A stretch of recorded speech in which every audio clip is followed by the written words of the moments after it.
साधारण मनुष्य के बस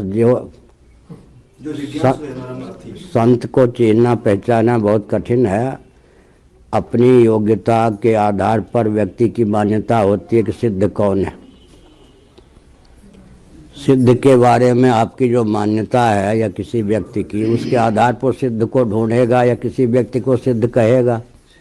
वो मान्यता ही अगर शास्त्र सम्मत नहीं है तो सिद्ध को भी असिद्ध, असिद्ध को भी सिद्ध मान लेगा। क्या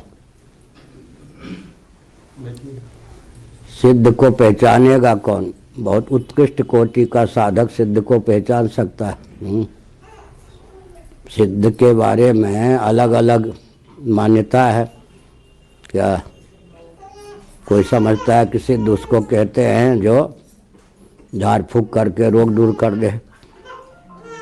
सिद्ध के बारे में मान्यता क्या है? कोई कहते हैं सिद्ध वो है जो आकाश में उड़ जाए। सिद्धि को लेकर जैसी मान्यता है, उस मान्यता से संबद्ध व्यक्ति को व्यक्ति सिद्ध मानता है। ठीक है ना? इसलिए सिद्ध को पहचानेगा कौन? सिद्ध किस मार्ग के हैं? अष्ट सिद्धि से संपन्न भी सिद्ध होते हैं, अष्ट सिद्धि से विरक्त भी सिद्ध होते हैं।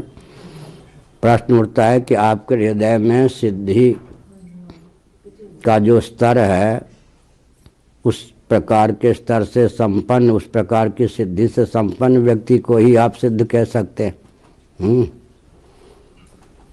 पहले सिद्ध कहते किसको हैं?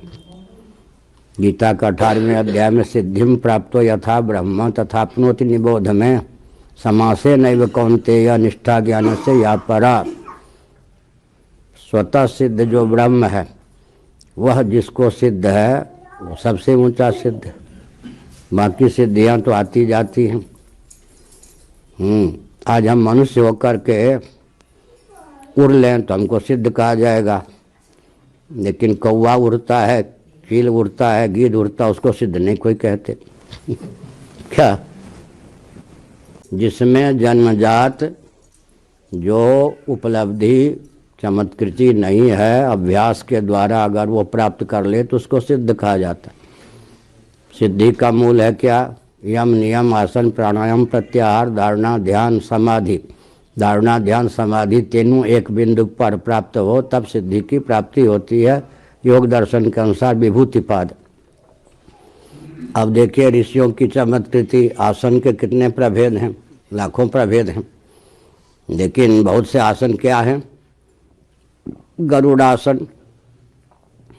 गरुड़ को कोई सिद्ध नहीं मानता, लेकिन गरुड़ जिस आसन पे बैठता है वो आसन अगर हम सीख लें, उसकी जठराग्नि जैसे तीव्र होती है, सर्प को भी पाक पचा लेता खा के, जैसे एक मनुष्य है ना सर्प और को खाता रहता है। तो क्या मतलब हुआ? गरुड़ के जीवन में जो आसन स्वतः प्राप्त है जन्म से, वो मनुष्य अगर प्राप्त कर ले तो सिद्ध होगा। क्या? ऐसे पद्मासन, पद्म कमल के जीवन में वो आसन स्वतः सिद्ध है। व्याघ्रासन, व्याघ्र के जीवन में आसन स्वतः सिद्ध है, लेकिन मनुष्य अगर अभ्यास के द्वारा उस आसन को अपना ले तो उसके जीवन में जो दिव्यता है, मनुष्य के जीवन में दिव्यता आ जाएगी। सिद्धि का रहस्य क्या है?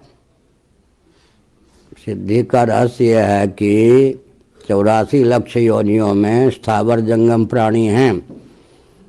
जन्मजात जिस प्राणी में जंगम प्राणी हो या स्थावर प्राणी हो, जो सिद्धि प्राप्त है, मनुष्य उससे लाभान्वित होने की भावना से उस प्रकार के आसन को अपने जीवन में ढाल ले तो उस प्रकार के गुण से युक्त हो जाता है। तो गुण के प्रति महत्व बुद्धि, उस गुण को आत्मसात करने की भावना सिद्धि का मूल है, ये मैंने बताया।